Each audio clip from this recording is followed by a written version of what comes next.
పోయినసారి నేను చాలా బాధపడ్డా, అయ్యో పోయింది అని.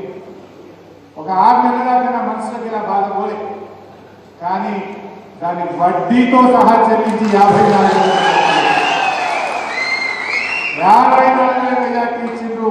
నిజంగా నాకు బిర్యానీ తినిపించినంత సంతోషం కనిపించింది.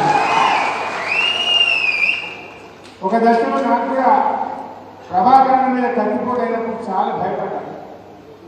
ఒక నిజం చెప్తాను కదా, మరి ప్రభాకరన్ ఏమంటున్నాను తెలియదు, కానీ కత్తిపోటు జరిగినాక తెల్లారిపోయినా ఆయన బాగా నొప్పిలో కూడా మాట్లాడలేదు.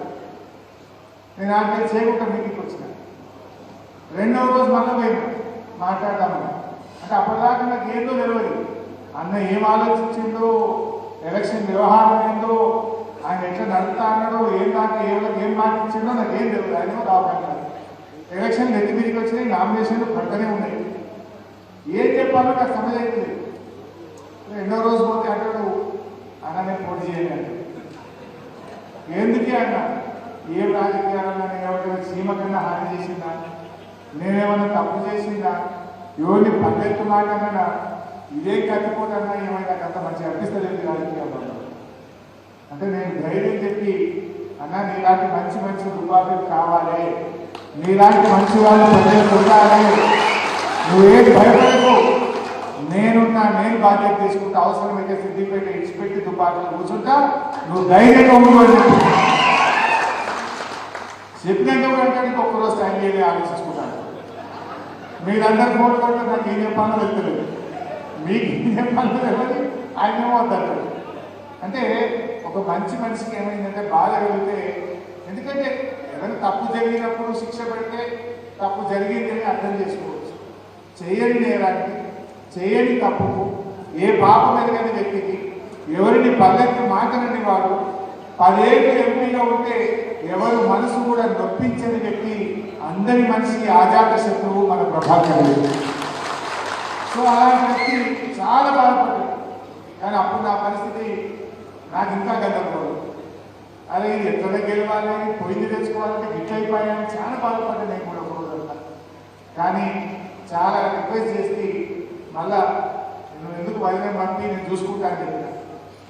మా సిద్దిపేటలో నేనే వెళ్ళానా, మేము అందరం దుపాకులం సిద్దిపేటలో కలిసి పనిచేస్తాం, నువ్వు రండి పడకు అని చెప్పి ధైర్యం చెప్తే నిజంగా మీరందరూ కూడా ఒక్కొక్కరు ఒక ప్రభాకర్ రెడ్డి లాగా పనిచేస్తారు.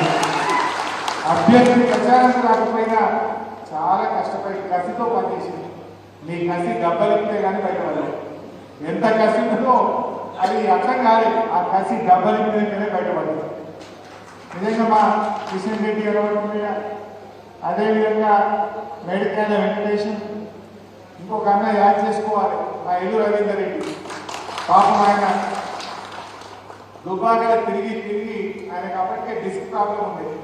ఆయనకి డిస్క్ కొలాప్స్ అయితే మేజర్ వెన్నుపూస మేజర్ సర్జరీ అయ్యి ఇంట్లో ఉండదు. బట్ ఆయన కూడా మీరు చప్పట్లు కొట్టి ఆయన చెప్పాలి. దుబాక రూరల్ మండలం బాగా తిరిగి తిరిగి మంచి సమన్వయం చేసి మంచి మెజార్టీ తెచ్చే ప్రయత్నం చేసింది. వాడు మా శ్రీహరి యాదవ్ కూడా కనబడుతుండు, మేడికా వెంకటేశ్వర కనబడతలేడు, మా చిన్నం రాజ్కుమార్ అన్న కనబడుతుండు, ప్రభాకర్ వర్మ కనబడుతున్నాడు, కిషన్ రెడ్డి కనబడ్డాడు, మోహన్ రెడ్డి మా పెద్దలింగానికి పల్లి తమ్ముడు కనబడుతున్నాడు. చాలామంది కూడా వచ్చి మీతో పాటు కలిసి పనిచేసినారు. అసలు ఎవరు అవసరమే లేదు, ఏదో దెబ్బతిన్న పాకమని కలిపినాం. కానీ మీకే గిట్ట కడుపులో తిరుగునదని కూడా అవసరం మారిపోతుంది. బట్ ఏది ఏమైనా మీకు నేను ఎప్పటికీ రుణపడి ఉంటాను. చాలా మంచి ఫలితాన్ని మీరు రాబట్టారు. సరే, ఇందాక మా రోజమ్మ గారు మాట్లాడుతూ ప్రభుత్వం రాకపోయాయని బాధ కలిగింది. నా దృష్టిలో మనం కూడా సరే ఉంటుంది, ఎవరికైనా ఉంటుంది. ఇది ఒక స్పీడ్ బ్రేకర్ లాంటిది. స్పీడ్ బ్రేకర్ వస్తే ఏమైతుంది, బండి స్లో అయితే మెల్లగా స్పీడ్ బ్రేకర్ దాటినాక మళ్ళీ పికప్ తీసుకొని తీసుకురావు కదా.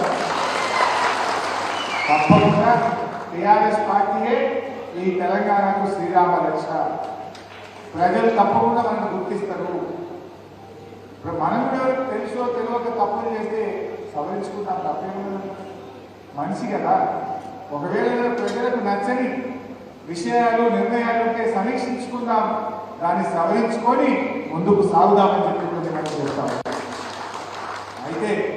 ఇవాళ మీరందరూ కూడా ఎవరు ధైర్యం పడాల్సిన అవసరం లేదు. బీఆర్ఎస్ పార్టీకి ఇది కొత్త కాదు.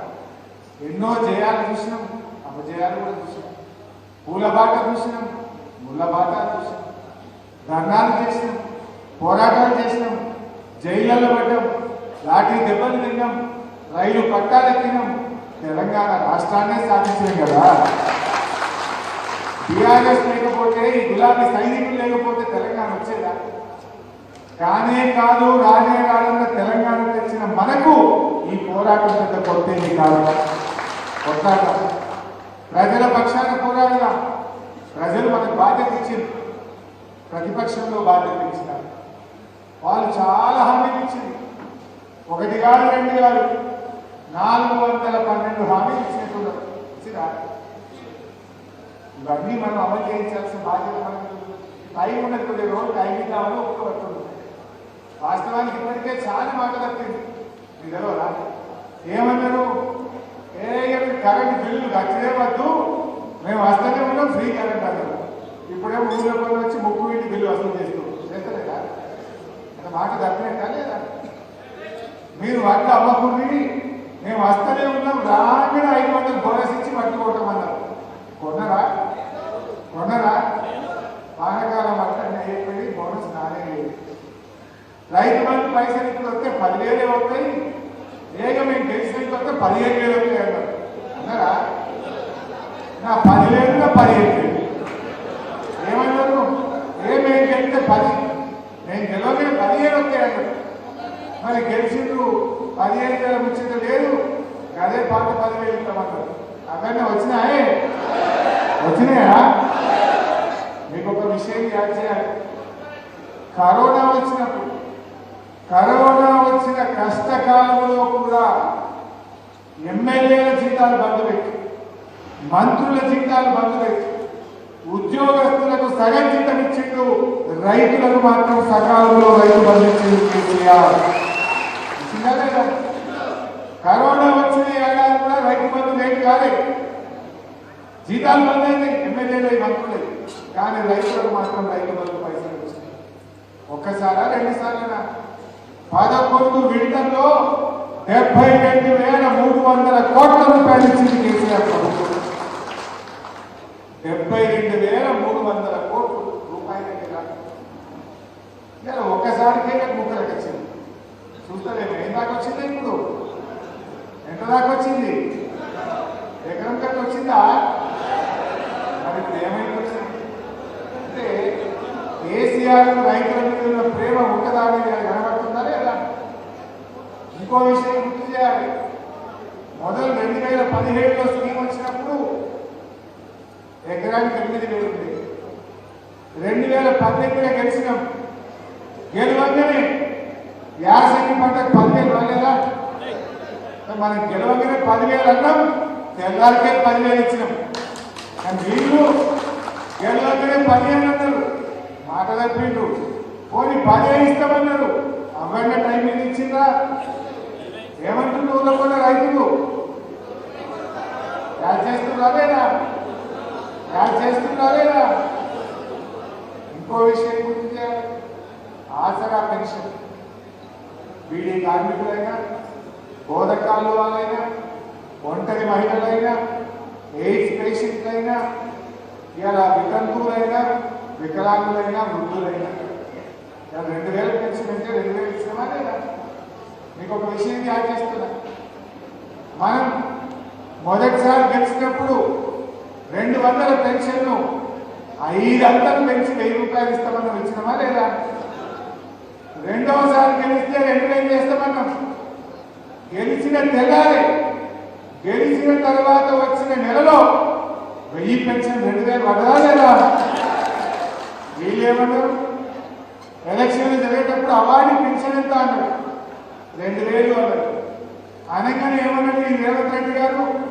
ఇక మేము వస్తున్నాం కాంగ్రెస్ పార్టీ రాగానే 2,400 ఎక్కారు.